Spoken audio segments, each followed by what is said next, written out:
It's time for Twig, This Week in Google, episode 48. Pete Cashmore joins Gina Trepani and me as we get so excited about the new Droid X and something called Google Command Line. Yes, a command line version of the Goog. It's all next on Twig.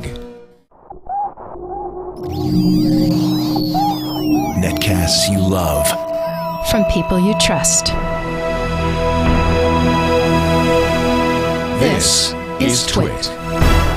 Bandwidth for This Week in Google is provided by Cachefly. Cachefly.com.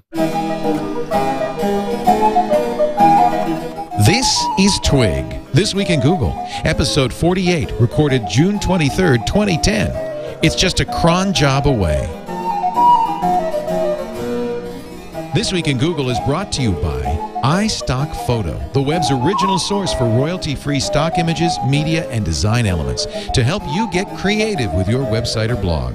Check out the special offer at iStockPhoto.com/twig. And by Carbonite. Backing up the files on your PC or Mac is safe and easy with Carbonite. For a free trial plus 2 free months with purchase, go to Carbonite.com. Offer code TWIG.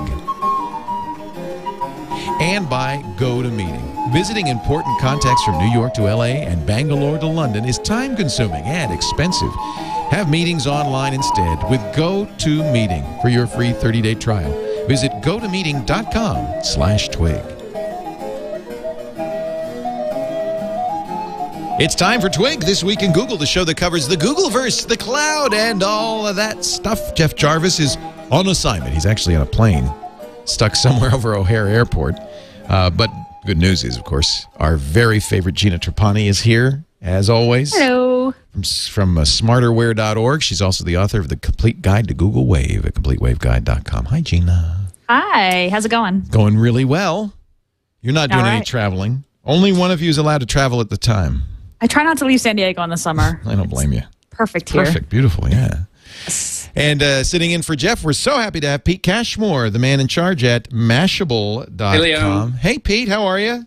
I'm really good. How are you? Great to talk to you. Mashable is a great site for people who are following. What would you say it's the new internet? Is that your beat? Yeah, we try to cover consumer internet. So anything that's happening on the web, we got it covered, particularly social media stuff, Twitter, Facebook, all the social sites. That's really our focus. It's the place. It really is the place I go to find out what's going on online. And in fact, you have your top story. We're very happy about this. I don't know how you feel. Pete's from Scotland. Was Scotland even in the World Cup? No. No. So if you're Scottish, the tradition is to support anyone who's playing against England. Well, good news. England did qualify, but so did the U.S. And by beating Algeria, thank goodness. And according to this story, you've been watching the Akamai, or Adam actually has been watching the Akamai Net Usage Index. It could set a new internet traffic record. Mm-hmm. There was also another game going on at the same time, so it kind of doubled up on the... Is this people streaming the game, or is it what is it? Everyone going online to check out what the buzz is on it right now. At its peak, 11 million visitors per minute to the World Cup site. Is that where they went? The World Cup hub? Oh. I don't know. That's pretty remarkable. Yeah, and everyone's twittering about it. It was 6% of tweets were about that.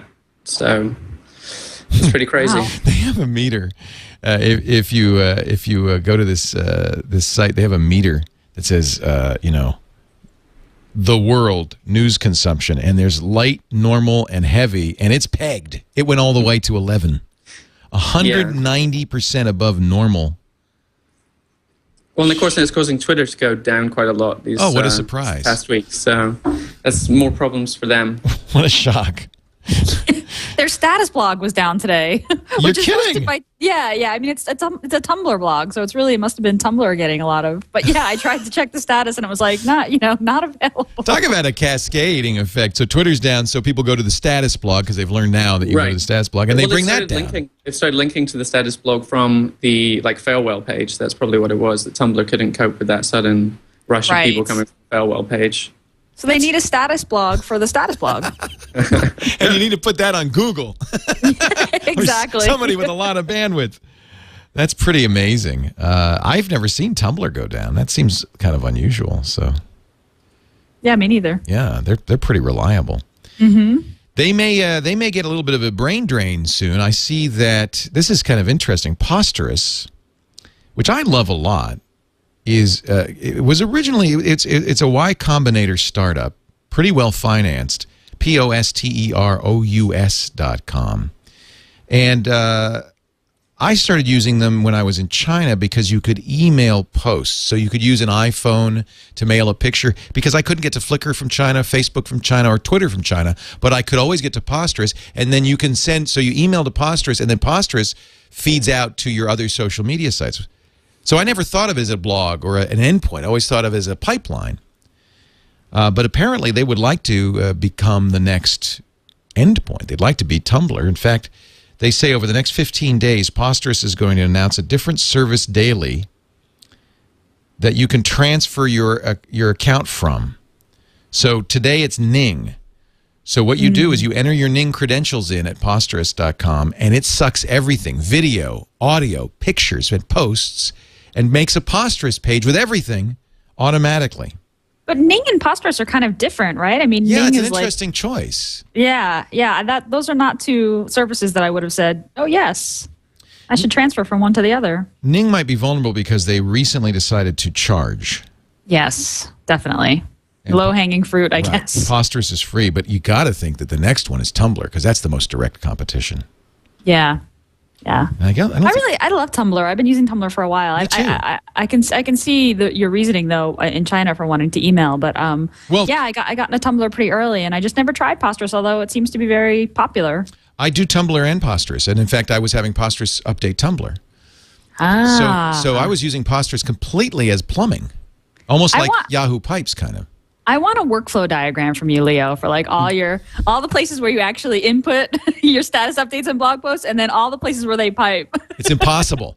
I tried once. I sat down with OmniGraffle, and I started, and there's so many loops and infinite, circles, and it was terrible. It was You should terrible. have one of your fans do it. Kind of go through all your sites and figure out what's who posting posts to what. And then, Google Docs is a good drawing tool. You don't even need OmniGraffle. See if you can, really just draw it. Yeah. Do you ever have that problem, Pete, with just like you've got too many presences online? You know what? I just go to them manually and do them that way. I remember Scoble did that for a while. He'd linked them all up, and he'd end up with dupes coming through when it went through one system and into another. Yeah. So you make some enemies real fast ideal. that way. Yeah. It's kind of slightly annoying. And really, I don't know. The big ones are really Facebook and Twitter for us. So we just, for Mashable at least, we just focus on manually updating all those things. But wait, you're huge on Buzz. You're the #1 subscribed to feed on Buzz. We use Buzz still. We use Buzz still. It's not top of mind for us, I don't think, at the current time. I think that's Buzz has lost a little bit of sheen. We're getting a lot less engagement. It kind of dropped after the kind of the initial hype. So for us, Facebook's a big growth place for us. It might be, to be honest, it might be. I was following you on Buzz, and what was happening is it basically was a feed of Mashable. And I already get Mashable in my RSS reader, so I actually unfollowed you because it wasn't about engagement. What we do on a lot of those is we ask questions, so we kind of engage the audience around it. Yeah. One of the problems when we do that on Buzz is it completely floods everyone's feeds with the replies, so it's kind of a catch-22 for us with Buzz. But we're definitely trying to do that engagement piece where we ask questions. It works really well for us on Facebook when we don't just kind of update with headlines, because we're doing it all manually anyway, so it's not like it's actually a feed going in, so we can do whatever we want with those. That's an interesting, that was actually probably what happened to me following Buzz was not so much, following Mashable on Buzz was not so much the number of posts, but the engagement. Are you still using it actively, though? Are you reading everyone's? In fact, I don't tweet anymore. I Buzz and then use Buzz to tweet. Did you get rid of your Facebook account ever? And Facebook's dead to me. Okay. Really, literally, it's dead to me. I'm going to Foo Camp this weekend, and Dave Recordin's going to be there. I think Dave Morin. And I don't know if I will be shunned, but I would love to engage in a dialogue. The thing that put me over the top, I was talking about this on Net at Night on Tuesday. Well, they just did one thing that really pissed me off, which was take all my interests and make me join groups with those interests. Public groups. I thought that was just, and there was no way out of it. I thought that was unforgivable. It was like... We had the option to delete them all, Leo. Yeah, thank you. Yeah, later. I could go back and delete them, right? But for a moment, they'd be public.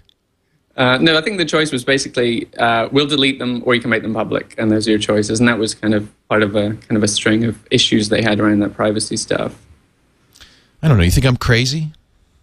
I think from you got to do what you want to do. I think you're definitely Facebook is really a big opportunity for you personally and for TWiT, and it's your call if you think they've got some kind of ethical issue. That's completely up to you. You're saying this is very valuable to you. See, there's two prongs to this for me. There's the personal disconnect that I really feel blackmailed with because there is nothing to replace Facebook. So all those people who were connecting with me socially, my old girlfriends, old friends and stuff, I had to disconnect from. So that was one. That was painful. And you're absolutely right from a business point of view. Although it's my opinion that's less detrimental because there are lots of other ways we engage with our audience besides Facebook. So I feel like we can put ourselves out there, and frankly, I don't want to appeal to Facebook users. It's like, to me, it's like Facebook users is everybody now, though. Yeah, well, it's too bad. It's like AOL. I don't want to appeal to everybody. Well, yeah, your audience, Leo, is pretty savvy, and I mean they're more likely to be on Twitter or Buzz or on the blog or an IRC, for example, than Facebook. So I think it's probably less of a lost opportunity for TWiT, but for Mashable, it seems like a no-brainer. There's no way. I mean, that Mashable couldn't be on Facebook. I think it's important that there's someone in the tech community who did what you did and kind of made a point of it and is going to have a conversation. No, I think that's good. And Food Camp is at one of those kind of contexts where you can have kind of an off the record, frank discussion. You know what I mean? And I'd be interested to know how that goes. Well, I'll have to tell you off the record. Well, yeah, that's true. I was going to say, is it ever off the record with you, Leo? I don't know. No. No. Are you going to bring your broadcasting stick to the first time I got invited to Food Camp a couple of years ago, I said, "Great, can I bring my microphone?" And they said, "What? No." And they uninvited me. And then the second time I didn't respond fast enough. So this time I said, because I work weekends. I have a job. So I'm going to have to take the radio show off, and it's a big deal. But I really wanted to go, partly because I did want to engage with these guys. Do you think that Facebook's benign and then they just got kind of caught in the crossfire? They misunderstood what they were doing, or Me? Yeah. I think Facebook does what's in Facebook's business interests, and occasionally that's not necessarily in the interests of the user. Yeah. That seems pretty obvious. And I think they maybe did cross the line, particularly with that privacy update they did like end of last year.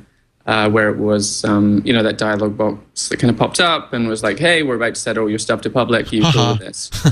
Which is a little bit kind of pushing it. But I think I really think the mainstream users don't necessarily either understand or mind too much the stats that they're showing in terms of growth. They didn't really experience it down No, obviously not. And that's exactly why I don't feel like it's good for me to promote it. Because I have a lot of, believe it or not, because of the radio show, I have a huge number of, over 1 million listeners of the radio show every week who are not geeks or lesser geeks, and I don't feel like it's right to encourage them. I was more concerned about them. For people like you and me and the listeners of this show, they know better. They know how to use Facebook without getting in trouble. I'm not worried about them. Oh, anyway, enough. I think we should talk about Google. Let's talk about Google. Yeah, let's talk about Google. So it looks like Google's won its case against Viacom. This just came out 23 minutes ago. This is from the official Google blog. Today, the court granted our motion for summary judgment in Viacom's lawsuit with YouTube. That means the court has decided that YouTube is protected. This is such good news, not just for Google, but in general, that YouTube is protected by the safe harbor of the DMCA against claims of copyright infringement. It validates the safe harbor rule, which is critical. The choice, really, of the court was to treat YouTube as a common carrier or as a publisher. And if they're a publisher, if they're responsible for the content on YouTube, that's a problem. With 24 hours of video uploaded every minute, there are not enough people in the world to vet all this content. Yeah, that's great. That's huge. Really important. Peter, you must have known about this because your finger's on the pulse.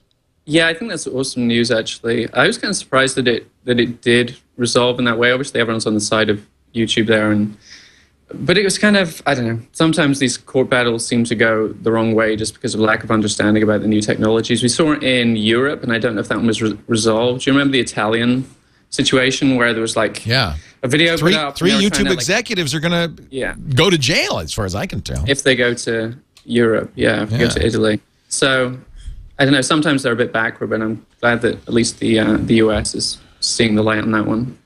YouTube says... This is actually, it's Kent Walker, Vice President and General Counsel of Google. This is an important victory, not just for us, but for the billions of people around the world who use the web to communicate and share experiences with each other. This is the kind of rhetoric I often hear from companies. Our victory is your victory. But in this case, I think it's kind of true. We're excited about this decision and look forward to renewing our focus on supporting the incredible varieties of idea and expression that billions of people post and watch on YouTube every day around the world.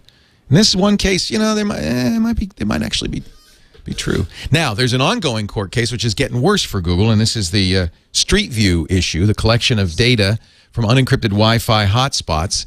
It started in Germany. The EU is upset, and now the state attorney general in Connecticut says we're investigating, and he hopes that 30 other state attorneys general will participate in this. This is getting worse for Google. There's no way Google loses this case. This one's pretty straightforward. Because there's clearly no intent to use this stuff. It was the default setting on Kismet, the software that they were using. There's no valuable information, and most importantly, there's no demonstrable damage to the people who are suing, and you can't sue unless there's damage. But it sure is a blow to Google in the court of public opinion. Yeah, I mean, go ahead, Gina. I was going to say, I mean, have they figured, I mean, what law did they break? Have they figured out what law did they break? Maybe that's what they're looking for. What is the, you know, besides, what did they say, violating a reasonable expectation of privacy? I mean, you know, there wasn't any demonstrable damage. Was it France that the government who started looking through the data and found that, you know, they found some passwords that had been transmitted? That's right. Which sometimes people transmit passwords over their wireless network when they log in. Stupidly. And they kind of, you know, flipped out about that. But Google wasn't collecting passwords, and it was like fragments of usernames and passwords, and you know that, you know, as the Street View cars rolled by. I don't know. This seems like such a weird thing for people. There's no law.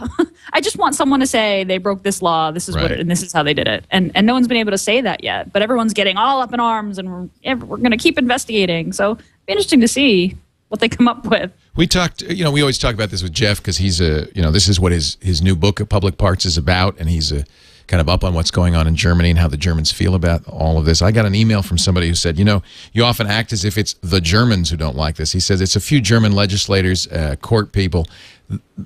A lot of us listen to This Week in Google in Germany, and believe me, we don't have a problem with Street View. It's government that has a problem with Street View. So, enough of that. I think that they will see victory, but it sure is. I think people who don't know better are seeing this as another example of Google violating their privacy. We're going to take a break. We've got Pete Cashmore from Mashable with us, Gina Trepani from smarterware.org. We're talking about Google in the cloud. Before we go too much farther, though, I want to talk about a great way to do meetings in the cloud, online meetings with GoToMeeting. GoToMeeting is a fantastic product from Citrix. It is simply put the easiest way to meet online. Now, you know, I can understand a lot of people believe that the best way to meet is in person. And I understand that, but believe me, you can't always meet in person, especially nowadays where we're doing business all over the world. GoToMeeting can take a conference call, which is kind of a necessary evil, and make it something visual, engaging, as powerful as meeting in person. I want you to try it free for 30 days. That's a $49 value. With it, you will get unlimited meetings, as many meetings as you want, as often as you want, plus absolutely free teleconferencing through VoIP or phone. And I use it on my iPad. It's so cool. There's a free iPad app. Here's how easy it is. You're going to go to GoToMeeting.com right now. GoToMeeting.com/twig. GoToMeeting.com/twig. You'll have the software installed in 30 seconds. It's just a little tiny Java program. And now, the next time you want to have a meeting, you can. It integrates with Outlook and so forth, so you can send an invitation very easily through the mail. Or even while you're on the phone in a conference call, you can say, you know, I'd like to show you this, and give them the meeting ID, a little 9-digit number. They just go to the website, enter that ID, and suddenly 30 seconds later, they're seeing your screen on their computer. Not only that, they can flip it around and show you their screen on your computer. So it's great for training, collaborating, as well as sales. 128-bit SSL encrypted end-to-end, so Google Street View will not see your meeting. You're completely safe. I love GoToMeeting. We use it all the time. I know you will too. Try it free. Do me a favor. GoToMeeting.com/twig. We thank them so much for their support of this week in Google. So Dell announced this. Well, you know what? The big story. We should talk about the big story. We should. Let's talk about the big story. Do you know what it is? Droid X, right? Oh, I was going to say voice, but okay. Okay, voice is a big story too. Okay, we'll do Droid X, then we'll do voice. Okay, let's do that. Those are both, you know what, huge. I buried the lead again. Damn.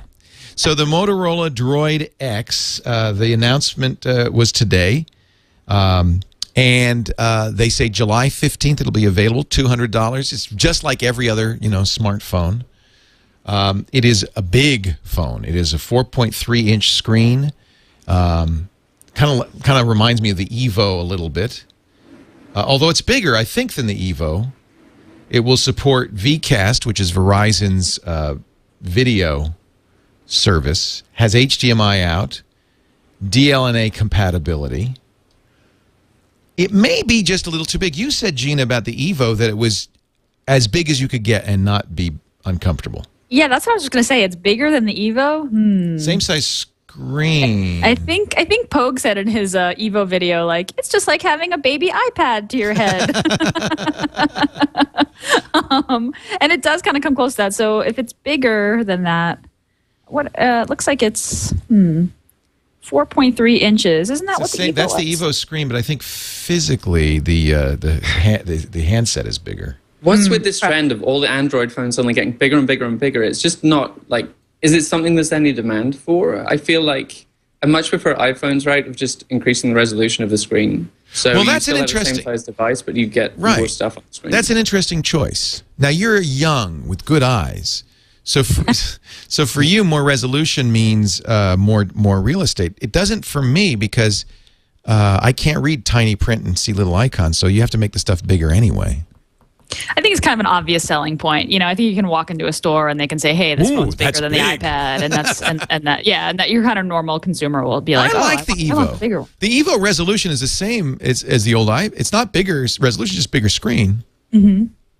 I think it maybe is a response to the iPad, right? It's kind of like a iPad Nano. Mm-hmm.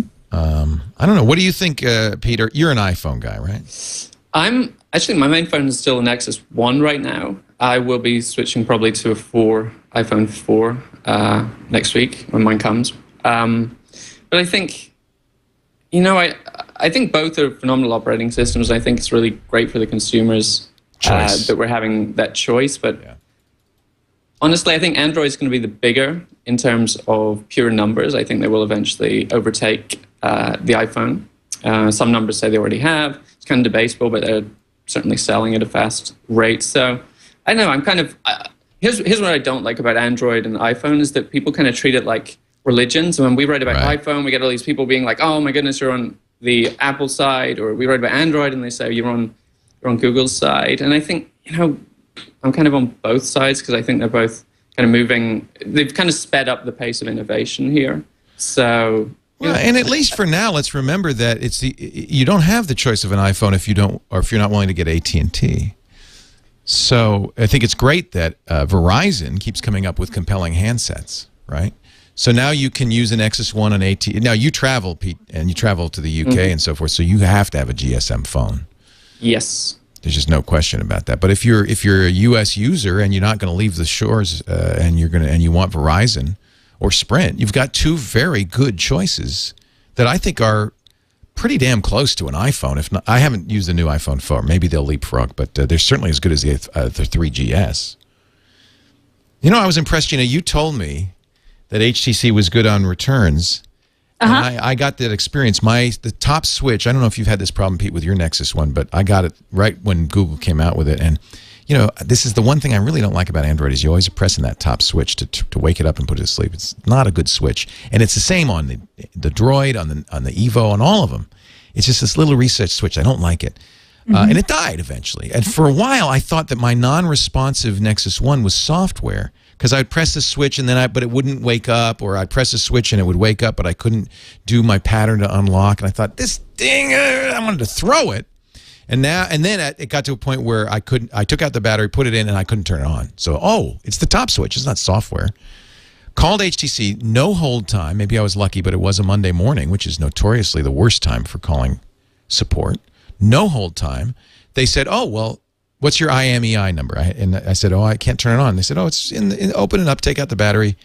Oh, yeah, there it is. I gave them that number. They said, oh, hi, this is Mr. Laporte. I see yours is engraved. Now, if you want to preserve the engraving, you'll need to send us the phone. We'll fix it and send it back. We'll pay shipping. It'll take about 7 days. But they said, they were so nice. Do you have a handset to replace it? And I said, yeah, I'm using this N900. And they said, well, if you want, we can just send you a new phone. We'll authorize a charge on your card, and then you ship us back the old phone. And as long as the damage is, not out of warranty damage, as long as you didn't flush it down the toilet or something, we'll just make a swap. And that's what happened to you, Gina, right? Yep, exactly. Exactly. It was great. I couldn't believe it. And the phone, it's on the FedEx truck. It's going to be here today. That's pretty phenomenal, because you remember when the Nexus One launched, most of the complaints were around Google not having any system for dealing with complaints. So that's pretty cool. That was my concern. I was really concerned. I thought, oh no, who do I go to? I didn't buy this from anybody. I bought it from Google. I bought it from a Python script. How am I going to get this fixed? Well, their Python-powered customer service people are pretty good. Well, I called Google and they transferred me to HTC pretty quickly. HTC actually took care of me, right? I think that's how it works. So, in fact, what I did is I Googled Nexus One support or something like that, and it came to an HTC page. It said, no, we do that. Called that number, no hold time. I should have done it immediately. I was just, I was thinking, oh, I don't want to go through this. I know. I did the same thing. I hung onto my phone with all of the dust under the screen for weeks, feeling sad about it, and then just it took 5 minutes. So kudos. I know that Google got a lot of heat for poor support with the Nexus One, but I was very impressed. And they're just going to basically swap it. Is this what happened to you, Gina? You get to keep your old battery and cover. Yeah, I was really surprised about that. So now I have two batteries. They said take everything out and right. So you just sent back just the shell, right? The shell. And then So I lose my engraving, but I gain a battery. Yeah, which will be great now, because the only qualm I have about Android phones is battery life. Yep. Yeah. How's that Evo doing for you on battery life? You lent it to a friend? I lent it to a friend. Yeah. Who fell in love with it and is keeping it. So sorry. That makes me happy. No, that's cool. Bye. You didn't want that anyway. All right, the other big, so Droid X, look for it the 15th. There are now, I'll get one just to review it, but I would say the Evo is an excellent handset. If it had better battery life, it'd be 100% from my point of view. Just tip-top. I love the Nexus One. I'm going to stick with the Nexus One because I can put 2.2 on it. Although I keep hearing that they haven't pushed 2.2 at all. Did you get 2.2 yet, Pete? No, and it's point of contention for me. That's bizarre. I haven't had it yet, no. There's definitely a delay with over-the-air updates. I'm definitely getting emails from listeners and from readers who are saying, okay, so when does it come? Well, I just did the manual update. I did the manual update, and I don't even think that zip file is available anymore. Oh. I don't think it's where it was when we did it. So I thought maybe I screwed it up with the manual update. But of course I didn't. It was hardware. So Pete, you're not going to do a manual update. You're just going to wait. Oh, I might, but I'm probably going to get 4G and then use that one a lot, but I don't know. We'll see. The Evo. No, the iPhone. I'll probably get a 4G and then the 4. We don't call it the 4G. That's confusing. Oh, the iPhone 4. We thought it was going to be the HD. What happened to that, huh? Yeah. Apple. So I don't know if this will change the availability of 2.2 or not, but today Google did open source 2.2. What does that mean, Gina? You're the developer. What does that mean? Oh, that's a good question. I think it just means that they work on. I could be wrong about this, and so the chat room should correct me. But I think that they work on the new version, kind of not in public, and then they publish the code. So it's kind of done. A checkpoint, yeah. So so it's done, and now it's out there for folks to grab it, including OEMs like HTC and Motorola, who can now take it and make it their own. Exactly. Speaking of HTC, there's reports today that Apple's suing them again for patent infringement. Right. So that's how many times now? I don't even know. Well, the old suit's still going too? So there's just more, right? Piling on. Poor little HTC. They didn't have the guts to go after Google, so they go after HTC. Or is it the HTC Sense that they're not happy about? Ars Technica says in a new lawsuit filed against HTC and several U.S. subsidiaries, Apple claims HTC's smartphones infringe on 4 more of its smartphone technology patents. It was like the lock screen, the slide to unlock thing. God, Apple, just make a better phone. That's all. It's not hard. Don't have to sue. So good news, 2.2 open source. All right, now Gina, the big story of the day.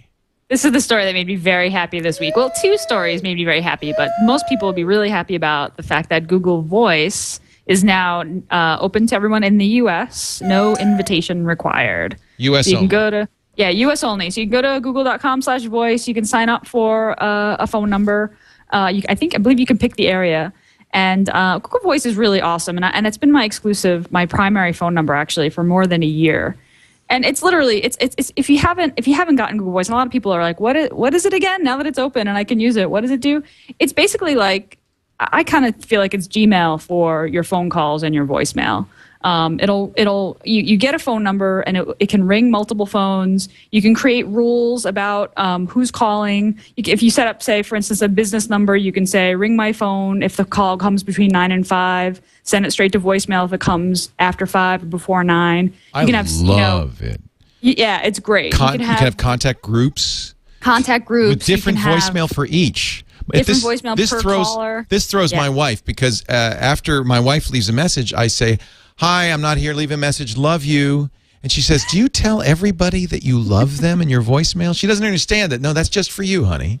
So great. So great. I got great? stuck on some like caller list. I was getting all these, not prank calls, but telemarketing calls. You can make a list, a blacklist basically. Right. They go straight to voicemail. Go straight voicemail, or don't pick up. It's fantastic. So it lets you just create rules and it manage multiple phones. So you can hop between different phones without changing the number. It's great for us because if you have multiple phones, as all 3 of us do, all of them ring, or you could just say this one rings or that one rings. It's really nice. I don't have to worry about what my actual handset number is anymore. And you read your voicemail. I hate listening to voicemail. It's like one of my biggest pet peeves. You get a transcript. The transcripts are usually laughably off, but they're good enough. They seem like they're getting better. Have you noticed that? Yeah. I think they are getting better, and there's no doubt in my mind that Google is making its algorithm, and its algorithm is learning as it goes. So it's a fantastic product, and I'm really glad it's open. I'm sorry to everyone outside the U.S. I had a lot of very upset international. I know. We have, listeners. almost half of our audience for the show is international, and they're gnashing their teeth right now. Yeah. They're so angry at us. Yeah, we maybe better not label the point then. We actually covered it. And we were like, Google Voice now open to everyone, and then instantly had not everyone. Line of comments. Not everyone outside. Well, the you US. ought to know better. You're in Vancouver right now, where it's not available, and you make your home in Scotland much of the time, where it's not available.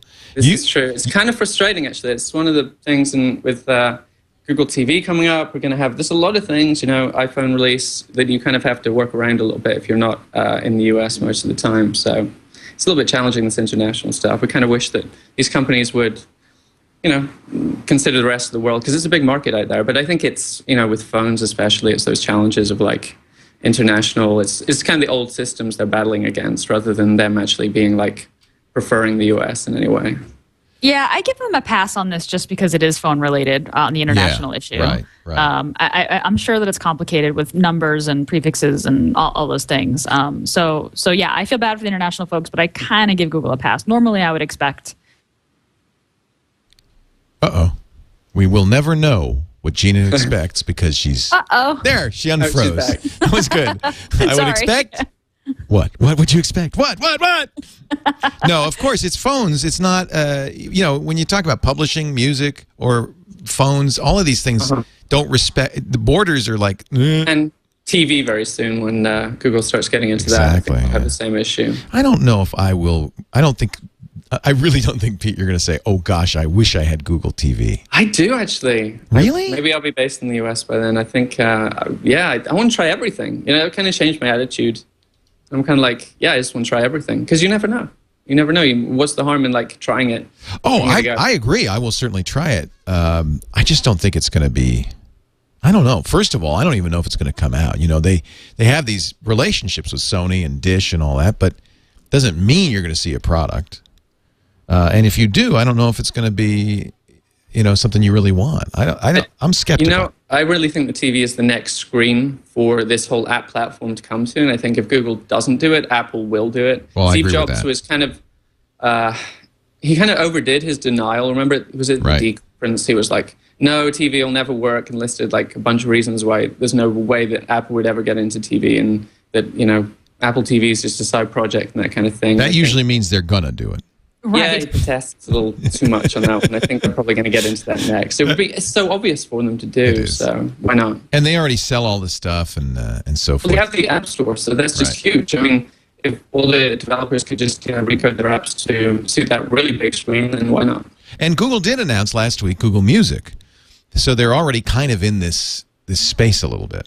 It would be great for gaming. I mean, I'm using my iPad for gaming as well. Why don't you just bump that up to, you know, full TV size? I think that would be fantastic. So why not? I mean, they're building out a game platform. You're getting Zynga and all these other social gaming developers getting onto the App Store. It's one of the most popular app types on the App Store. So, you know, why not take on the console makers?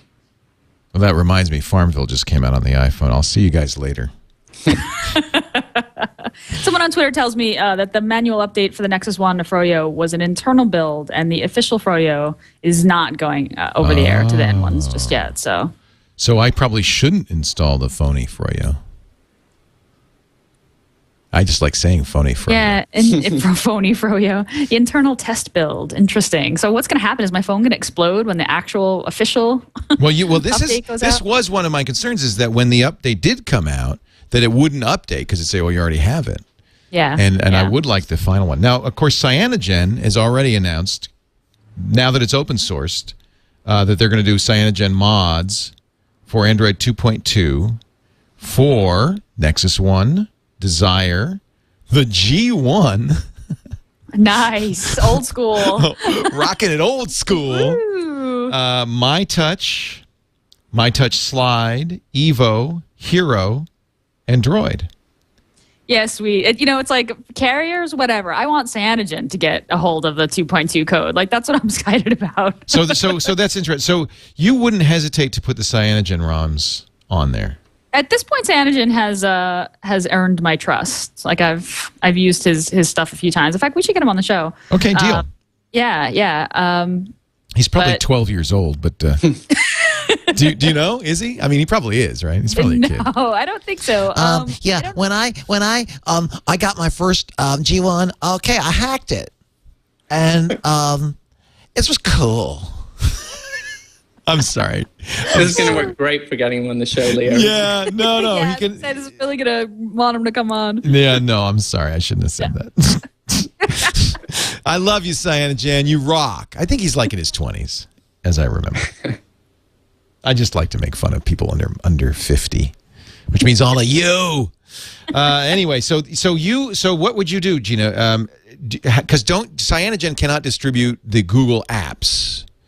So yeah, but he's figured that out. I think that he's figured this out, right? I think actually he worked with Google on this. Oh, so they like there's a tarball or something that gives you the apps. Yeah, there's a way that you can kind of like back up the apps that you have, install his ROM, and then So I believe that he was able to navigate the distribution issues. Well, I'll do it if you will. Yeah, let's do it. Okay, we're gonna do it. Will you do it too, Pete? Yeah, I'll do that. Oh man, Pete, you're getting corrupted. Pete's like, I don't care what happens to my Android phone. I'm going to have my iPhone. Oh, yeah. He doesn't care, does he? Maybe I'll wait till July 15th when my 4 comes. Oh, no, I want to, now is this, you have to root it to do this, right? Yes. Well, I mean, speaking of which, that kind of relates to the whole, like, okay, Android's more open deal, but there's reports this week, and I don't know if they've kind of been, I think they were kind of, I think this is debunked a little bit, but there was reports that maybe up to 20% of Android apps were possibly spyware. This comes from S-Mobile Systems. Yeah, they sent us a press release. I'm kind of skeptical on it. I think it's kind of an overestimate, but I think there's something to it where when you have a more open system, you have a lot more opportunity to take advantage. Well, that's for sure. I mean, we've seen malicious apps in the App Store because nobody's vetting them. Right, and I think it's kind of remarkable how this whole how this whole setup is echoing the whole Windows versus Mac setup with Android. I mean, that's been said, but even on the spyware side, on the exploit side, it would appear that Android is lining up to be the Windows, and I wonder if that'll eventually cut into their popularity if people are trying to avoid apps to take advantage of them. You want secure. I think it's probably, you could make a good case that something like the iPad, which is completely locked down, or the iPhone. I don't know. There's some kind of Safari issue, isn't there? That hasn't been updated. Oh, this is a big issue. Yeah, because Apple pushed out updates for its all of its platforms with iOS 4, except the iPad. And in that push, there were 65 vulnerabilities that were, I think half of them were critical. So you've got 30-plus critical vulnerabilities which allow for remote code execution, which is as bad as it gets, unpatched on the iPad now. Right, which is kind of the counter-argument that closed systems are just as vulnerable to whoever's managing the system making a mistake and not noticing. So it's that, half dozen to one, six of the other. So, Gina, it's my understanding that when you root a phone, that normally you unlock the bootloader. Yes. And this is a bad thing because then they can tell you messed with your phone, or what? Who can tell? Like your the Google carrier, police. I don't know. The Google police. I don't know. Somebody's saying it's going to void your warranty, but if you don't mess with the bootloader, it doesn't void your warranty. And apparently, there's a way to do the rooting without messing with the bootloader. Oh, really? It's been a while. I rooted my G1 back in the day, and then I was like, I want to have the full. Right. I haven't rooted my Nexus 1, so I'm actually not sure. I mean, the reality is you can reset it. From what I understand, you can Seems reset like it you to could go back to the factory. Yeah, without just a problem. Do a full erase or something. Yeah. This report about spyware bogus. It could be considered malicious or suspicious. This is like saying, anything could be anything. It's based on permissions. So based on permissions and other attributes. So just because something listens to your key presses doesn't mean it's a keylogger. Right. You know what I mean? There's I don't know. I got to say, though, those screens do freak you out a little bit when you first get an Android phone. It says, hey, this app wants to be able to make phone calls and access your location. I like it because unlike Apple, they tell you. In fact, this is even what Apple says. Steve Jobs said this at the D conference about privacy. You tell them again, then you tell them again. And I think it's good to give people information. You're right. It's a little scary for somebody who doesn't, but it's better to have the information than just say, okay, no problem.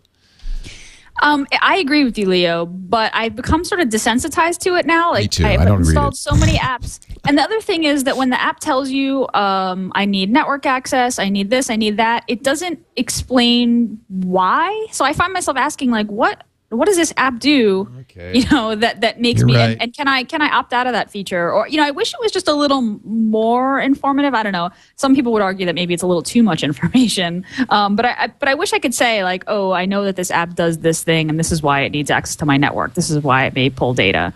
So I think it could be refined a little bit so that you can make a more informed decision. Because right now it's either yes or no, right? And now I just tap yes. What are you going to say? No? You downloaded it. You want it. Right, exactly. So I'm like, okay. You could make the point that information is meaningless because you're going to say yes no matter what it says. It's like Apple pushed a 45-page updated terms of service for iTunes 9.2. 45 pages. You're looking at it on your iPhone. And it says... That's worse than Facebook. It says, would you like to read this or just accept it? And it's, I'm going to sit here read 45 pages on my iPhone? What are you, crazy? Right, it's ridiculous. There's some of those EULAs that like check to see whether or not you've scrolled down to the end. Yeah, yeah, that's funny. So what do? Yeah. Scroll. Right, exactly. Done. I read it. I read it all. We're going to take a break and come back with more. Lots more to talk about. I'm so glad Pete Cashmore is here from Mashable.com. Gina Trepani from smarterware.org. Again, if you just tuned in, Jeff Jarvis is mid-air. He was flying to Chicago. He's speaking in Chicago tonight. We had hoped to get him on, but he was stuck, as always. Chicago's a tough airport. In the winter, it's snow. In the summer, it's thunderstorms. You can't win. You can't win. So Jeff's not with us. He'll be back next week. Meanwhile, I would like to tell you about backup. This is so important. One of the things I really love about the Nexus One and the Android operating system, when I get that new handset, I log into my Google account and boom, pow, wow, all this stuff is immediately restored. I don't have to worry about backup on Android. I wish all devices were like that. If you're using a Mac or Windows, you're responsible for backing up. And if you're going to back up, you got to do it right. Automatically, because nobody remembers. Don't be one of those people who says, oh, yeah, I'll back up every week. Look, I got this great external drive. I'll do that. 3 months later, your hard drive dies, and you go, ooh, I forgot. It should be automatic. And by the way, you find a backup to an external drive, but that's not the end of it, because what if, there's a fire or a flood, or you're living in the Portola Valley and there's an earthquake, and boom, you lose it all. You got to back up off-site. Carbonite does that too. 128-bit encryption, SSL, backs it right up to the cloud. You can use AES 256 to encrypt it before it's sent, and only you have the password to that, so you really have privacy. I'm going to do this on my daughter's. She's taking a MacBook to college. You bet Carbonite's going on it, so that I don't get that call middle of the night. I lost my paper. I lost my notebook. I lost my hard drive. It's always backed up. And anywhere you can get online, you can get that data back. There's even an iPhone app. Try it free, 15 days, no credit card needed. Carbonite.com, offer code TWIG, T-W-I-G. And if you decide to buy 2 months free when you use TWIG as the offer code, Carbonite.com. You got to back it up to get it back. So do it right with Carbonite. Good news from Twitter. Several people say that those of us who manually installed the Nexus One update to 2.2 will get the over-the-air update because it is a different build number. Oh, fantastic. So I think great. I kept that zip file. So I should be able to. I'm sure I kept it. Yeah, I mean, well, you won't need it because you'll get the over-the-air update and it'll be the official build. And I'm also told that you can get around unlocking the bootloader on the N1 when you flash Twitter's it. Amazing. I know, Twitter is amazing. It is amazing. All we have to do is say one thing wrong or ask a question, and boom! I know, it's fantastic. There are even a few people urging Cyanogen on Twitter to accept when we ask him to come on the show. They don't mention the thing, the little 12-year-old snark. Yeah. No, Hopefully they won't say anything about that. Man, Leo was so snarky about you. You ought to come on and set him straight. He probably could beat my ass. Okay, moving along. Microsoft going after Google Apps with a switchers campaign.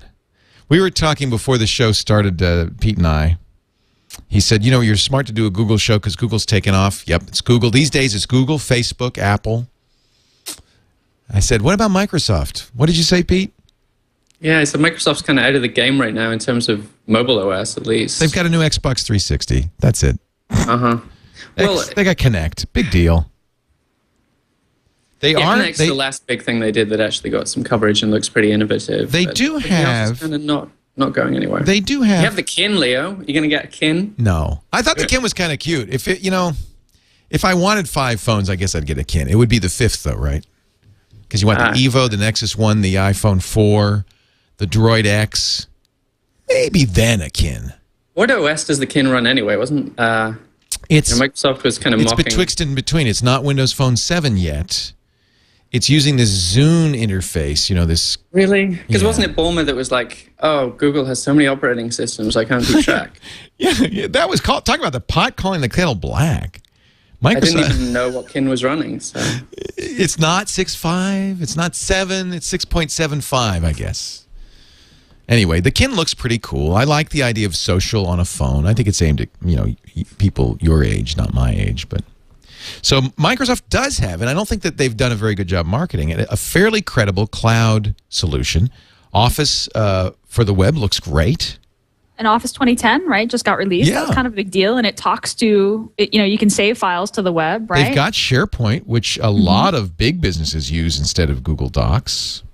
That's the thing. I think there are a lot of people in big business and corporate situations are really excited about Office 2010 and Windows 7 and kind of the new thing, those new things. I think that we don't, because we're kind of freelancers or small business people, we don't use those things. But Office 2010 is pretty cool, I hear.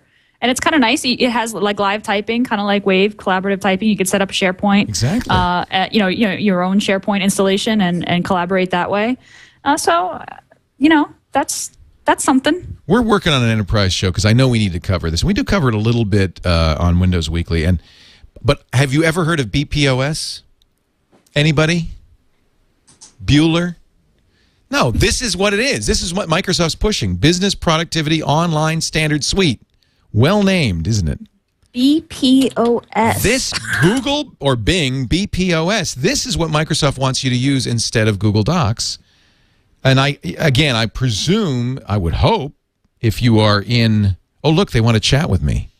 No, I don't think so. Welcome to Microsoft. I can assist you with your questions. I think Clippy is in BPOS. Would you like to make a list? No. It looks like you're trying to switch away from Google. It looks like you're trying to switch from Google. BPOS is a set of messaging and collaboration solutions hosted by Microsoft. It consists of Exchange Online, SharePoint Online, Office Live Meeting, and Office Communications Online. Maybe this is the kind of marketing that works in enterprise. Maybe that's all I can think of. Well, it's super safe, isn't it? It's always safe to continue on with Microsoft products. I think it's a battle they need to win because, right now, what is Microsoft? It's the OS and it's, Office. And they're definitely got no play in the future of the OS, which is mobile. It's going to be Android versus the iOS. So, Microsoft really needs to fight that battle against Google on the whole Office space thing, or they're going to lose every battle that matters to them. And they need better marketing than a switcher campaign, to be honest with you. But that's what they're doing. Honestly, I think their product is more of a problem than marketing right now. I mean, if you look at Bing, really hard marketing drive on that one. They're spending a lot of marketing. But do you like those Bing ads, those TV ads? I find them very bizarre and upsetting. You know what I'm talking about? Bing is a sponsor, I think. Oh, we love Bing. God bless Bing. I think Google probably is on some level as well, But yeah, you don't have to moderate your opinion because they're a sponsor. That's not.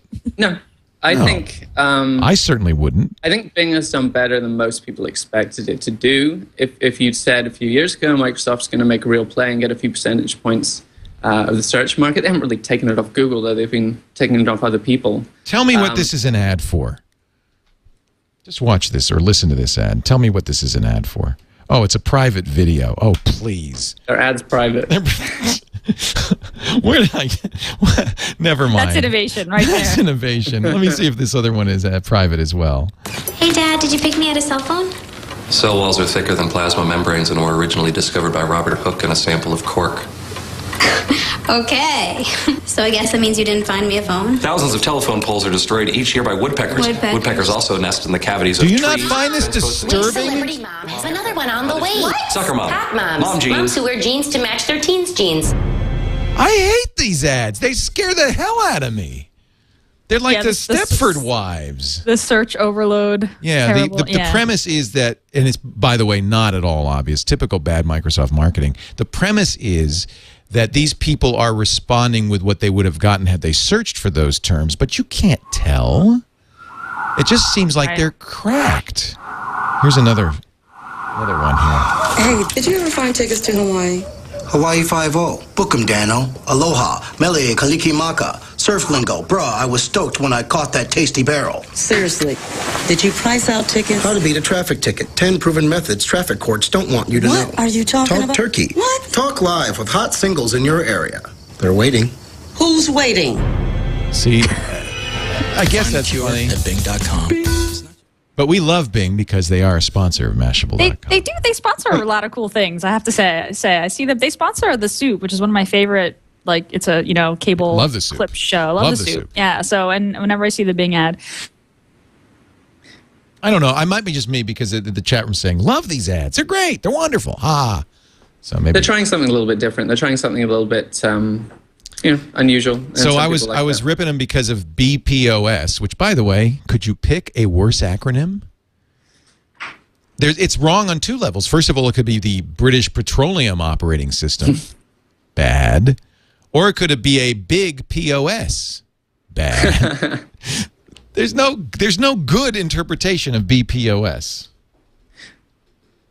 But they're not, that's fine. They're not known for great marketing, and that's just the way I think it is with Microsoft. Well, I don't know. Their PC campaign did pretty well. Did you like that? The numbers. Well, it did well according to the numbers. I mean, it was kind of a reaction to the whole Mac ads with the whole Switch campaign, which they did need to respond. They did need to respond to that. All right, I'm not going to. But it did well. I mean, in terms of, I think it was like price perception. Young people were perceiving PCs to be more affordable and better value for money. You know, we discussed that on the previous show. Yeah, it worked. So it worked for them. Okay, all right.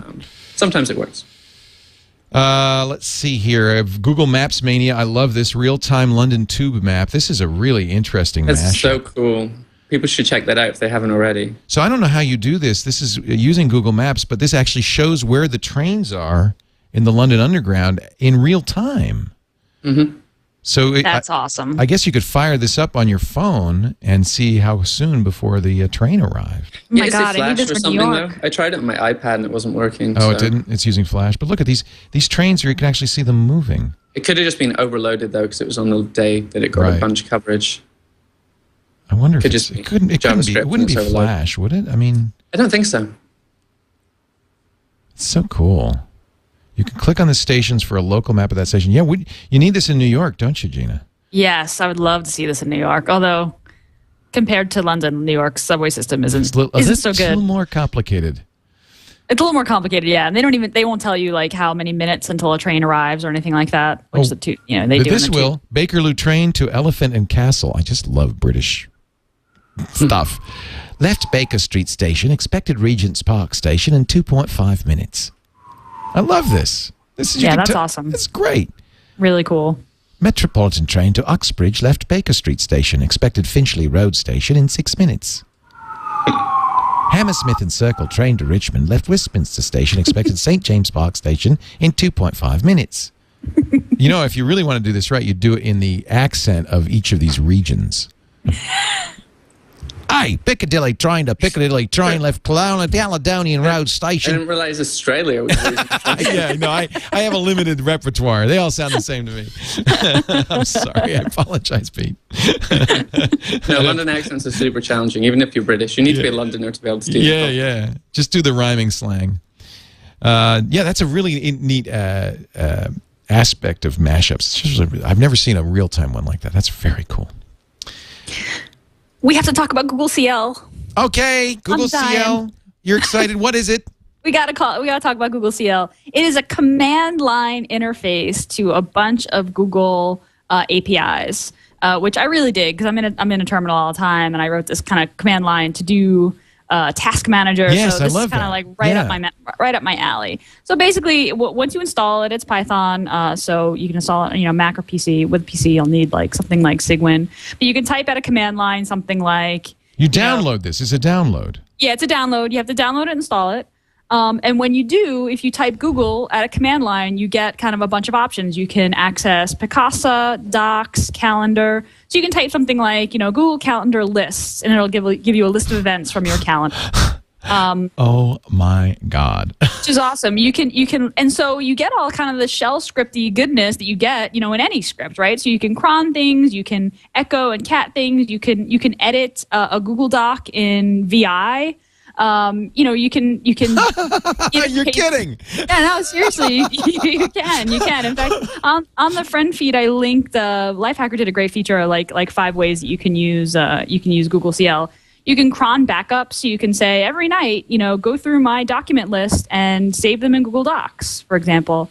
But yeah, you can edit. Cool. Yeah, you can pass the Google Docs command dash an editor parameter and specify the editor you want to use, and it definitely works with Vim and Nano, I think. So yeah, it's super cool. So what do you need? Do you need Python? Could you do this on Windows? It's easy on the Mac because Mac has Python. Yeah, you can totally do it on Windows if you have something like Cygwin. Cygwin would let you do it. Yeah, you can do it on Windows. So yeah, it's really neat. I actually have it. I use Geek Tool on the Mac, which is like a heads-up display. It can embed. Oh, it goes on your desktop. So are you Geek Tooling Google? What are you putting on there? I Geek Tool like today's events on my calendar. So it's kind of, it's super neat. And I'm gonna build an extension to my task manager, which lets you like kind of add a command to your to-do list and also schedule it on your calendar in one shot.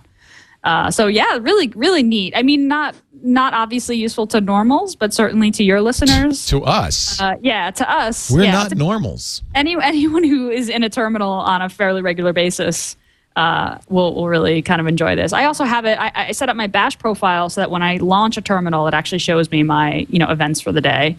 neat. kind of at the prompt. So you put it in your prompt? Yeah, so it's in my prompt. Yeah. Yeah. I Would you post that on smarterwear.org? I want to see your prompt. I did. It just says next 24 hours and then lists the events in my calendar. So every time you hit return, it does that? Just when you launch a new window. Just when you launch a window, okay. Yeah. So it's like the one thing that runs before the It's not the your first prompt. initial prompt. Right. It's not my prompt. It's just the first thing that happened before my initial prompt. That is so funny. So it's neat. It's really pretty neat. I haven't messed around with the docs editor yet, but that in and of itself is well, and it makes sense. This is how they came up with it. They say in the blog post that we wanted to upload photos to a folder on Picasa without launching an application. We wanted to do it from the command line. Of course, that's obvious. That's great, and so it gives you access to the full API. What do you have access to? If you type Google, once you have it installed, if you type Google at the command line, you get into an interactive command line. So you can just type help, and it'll show you all the commands that are available. It's Picasa, Docs, Calendar, and then you can say Google. You can say Calendar help, then you can see all the calendar specific options and parameters. You could probably do searches too. I'm not sure if search is in the list. Let's see. Wow, it just seems like there's all sorts of ways you could use this with scripts and stuff. Yeah, totally. No, search isn't included. It's Picasa Blogger, so you can actually write a blog post at the command line, which I don't know when you'd ever want to do that, but you can. I mean, you can fetch blog posts. So you could you could have a blog backup script, for example. You can post to YouTube. So docs. Contacts. You can also export your contacts to a CSV every once in a while. So if you're using Google Voice, this would be very useful. And calendar. So hopefully, you can post to YouTube. Hey, this is actually good because we do currently post to YouTube programmatically. So you can totally use this. I'm sure they're doing some sort of weird scraping thing. I don't even know how they would do that, but this would make that much easier. Wow. So if you have Python, is it 2.5 that you need?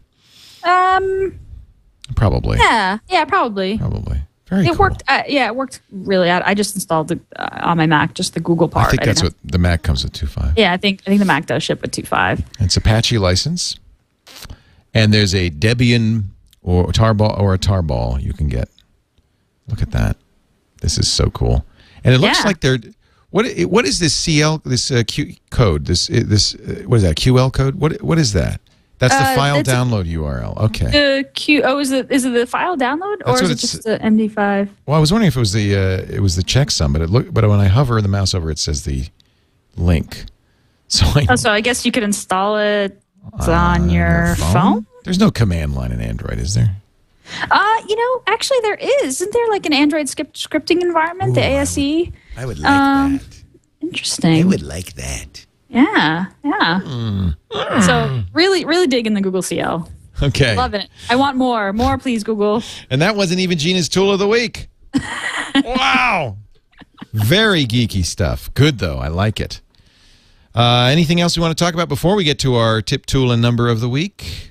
Dell is looking at Chrome OS for a future Dell, tablets, notebooks? What? That's an interesting thought. It was an interview with Dell's president for Greater China and South Asia. He told Reuters, quote, "We have to have a point of view on the industry and technology direction 2 and 3 years down the road, so we continually work with Google on this." Amit Midas says he also expects Chrome and Android to be part of a new form of computing. So Dell is doing a smartphone, but I wonder if maybe the Dell Streak, which is... I think isn't that the big phone with the big screen? The Dell Streak is huge. It's like in between an iPad and an iPhone kind of size. Maybe that will run Android. That would be very interesting. I think the real loser in this is Microsoft again, with Dell obviously shipping a bunch of Microsoft PCs right now.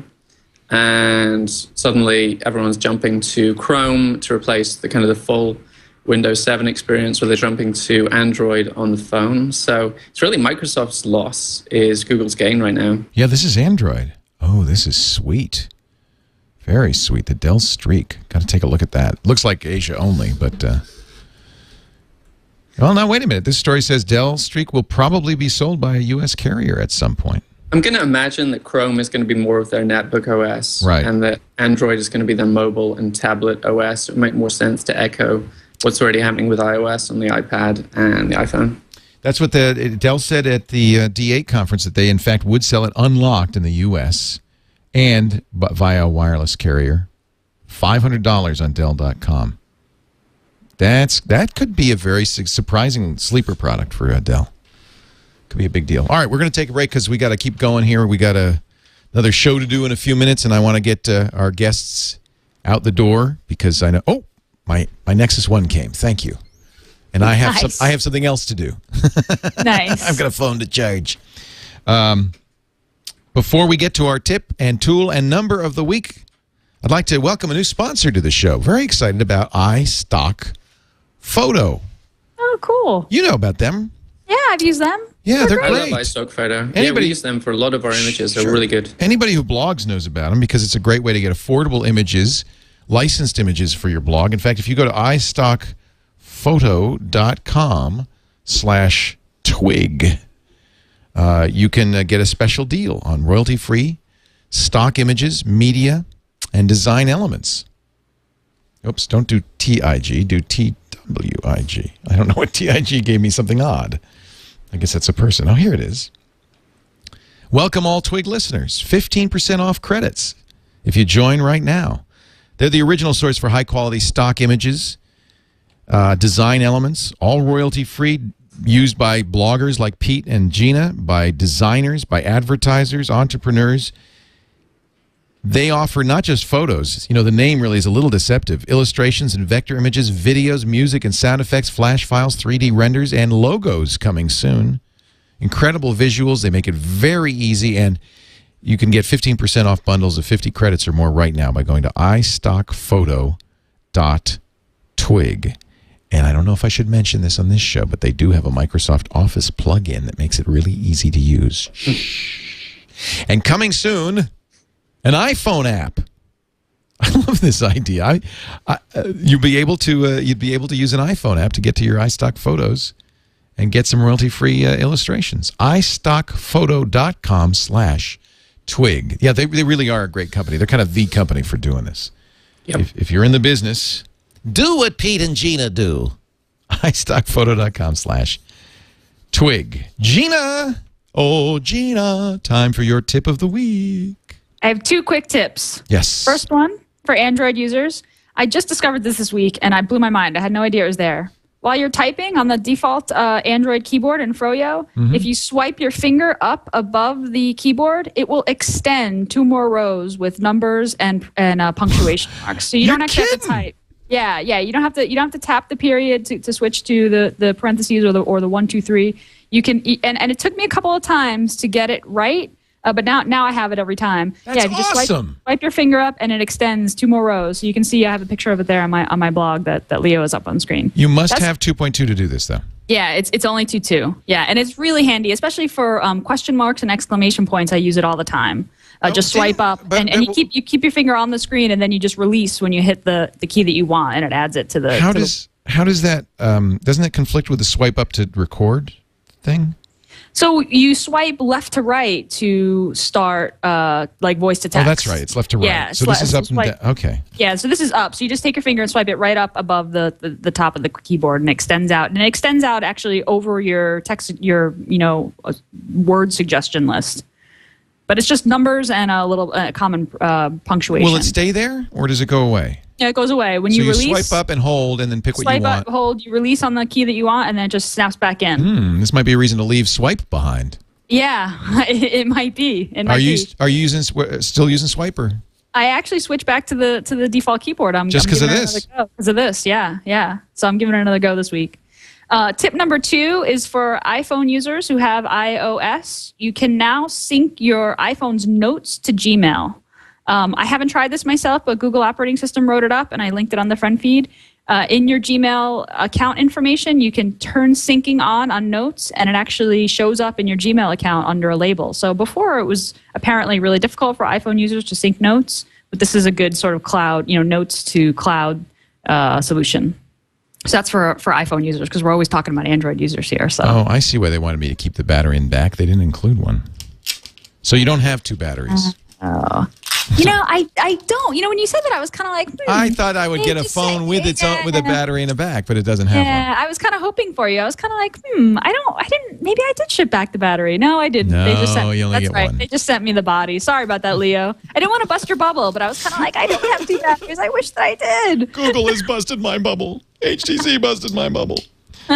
2 great tips. Thank you, Gina. Sure. Just the greatest. We let Pete Cashmore do a number today. I do. I have 2 numbers. My first number is 160,000. That's the number of Android devices being activated every day, according to Google. So it's Andy Rubin at the Droid X event this morning. Wait a minute. 160,000 times 31. Let me see. Let me do the math. That's almost 5 million handsets a month. Sure, and that's versus the 100,000 that they were getting activated per day that they announced at Google I/O.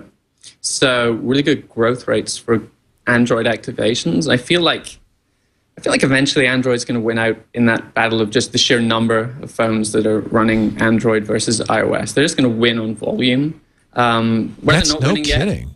Wow. Is on the volume of apps, or they're growing really fast. So that's the second number is 68,000. That's the number of apps now in the marketplace. Now, Apple's got, what, 250,000? But the point, if you've got 68,000, that means usually you have enough to cover the bases.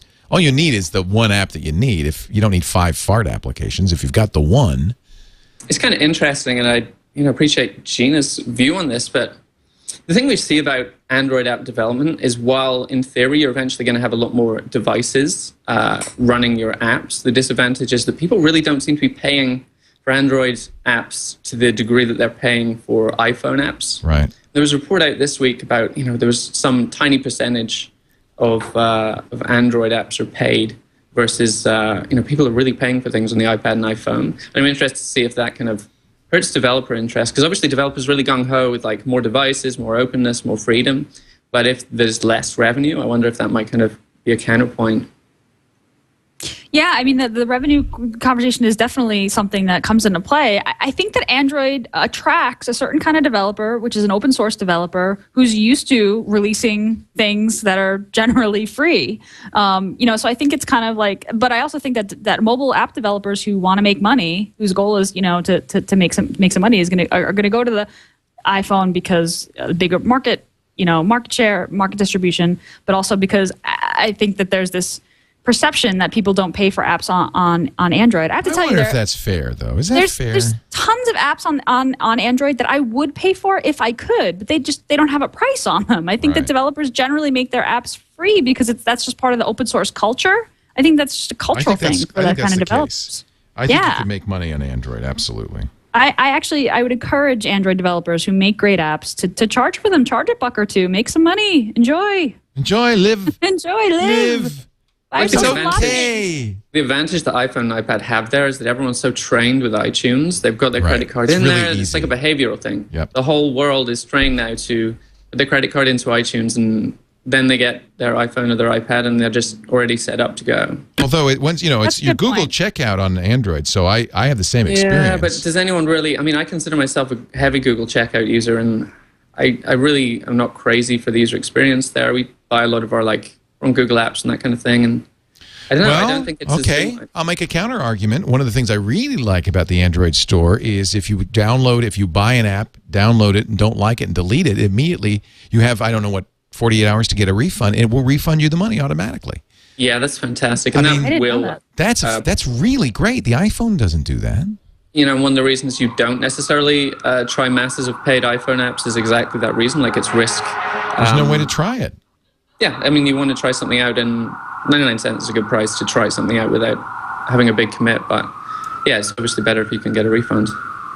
So you haven't had that happen to you, Gina, but I frequently download applications and go, oh, what did I buy that for? You delete it within a day, you get the money back. I didn't realize that. That's great. Yeah. I think a lot of people don't know about that. 2 good numbers, at least good numbers if you're Google. 2 very encouraging numbers. My tool of the week, very simple tool, but something new added to Google Docs. It allows you to do kind of in a primitive way a little OCR now in Google Docs for images and PDFs. So details, I apologize for this on Read Write Web, but you can also go to the Google Operating System blog. They've been playing with this for a couple of months, and you'll see when you upload PDFs or images, there's a new checkbox, convert text from PDF or image files to Google Documents. And Read Write Web says that it does work better with PDFs than JPEGs. But I think that's kind of a nice feature. So you'll see that in the upload area. When you're doing the upload, you have a checkbox that can turn that feature on. Google CL needs a parameter for this. Yeah, no kidding. Then you'd have command line OCR. But you could scan business cards and Cron them. Yeah, Cron them. All right, I'm just going to shut up now. It's just a Cron job away. That's why I like Gina. Gina's always thinking. Where is that to-do, the command line to-do thing? ToDoText.com. TODOTEXT? No, TXT. Yeah, like .com. .com, and that'll redirect you to the page. Yeah, there we go. There it is. The to-do text command line interface. Yes. This is a Merlin Mann kind of a thing. Totally. Yeah. This is totally like early life hacker, obsessed with text files work. We still are. We still are. With text files, they never get old. They never go get out old. of style. They're like black. They're the new black. And soon with Google-licious features. Did you write this in Python? It's shell. It's bash. It's all bash. shell. Oy. Yeah, it's shell. Yeah. I know. I don't know why I made that decision. That's nuts.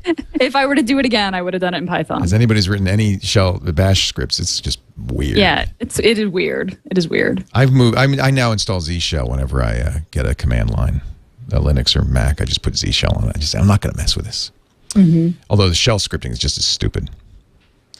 And you can find her blog, smarterware.org. Her book is The Complete Guide to Google Wave at CompleteWaveGuide.com. And she's a great regular on this show. We always loved having her on. And how is the I thank you for the beta invite, by the way. Oh, sure. To Think Tank? To Think Tank. Really right on. Neat. Now, are you going to open that up? I guess you're just running it on your own server. So people are supposed to install it on their server. And I'm getting folks with interesting data on there so I can test. So thank you for I gave you a lot of data, probably. Yeah, you gave me a lot of data. Absolutely. What do I do with it now, though? Is there anything I can do with it? Well, you should ask some questions and see what kind of replies you get back. Okay. And do some queries. Yeah, do some queries and see how far your retweets reach and that kind of thing. So I'm going to add a few more features. Fun. I'll email you about that. It's extremely polished. I mean, it's really beautiful. It's really nice what you're doing. Thank you. Thank you for the OAuth tokens. I got it. I love knowing geeks because then you get emails like that. Hey, thanks for the OAuth tokens. It's really been great. Pete Cashmore, he's a geek.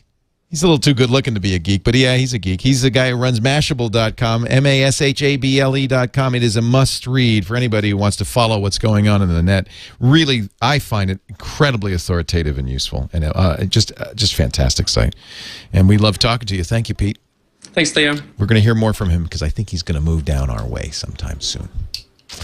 Thank you all for being here. We do this show live every Wednesday afternoon at 1 p.m. Pacific, 4 p.m. Eastern.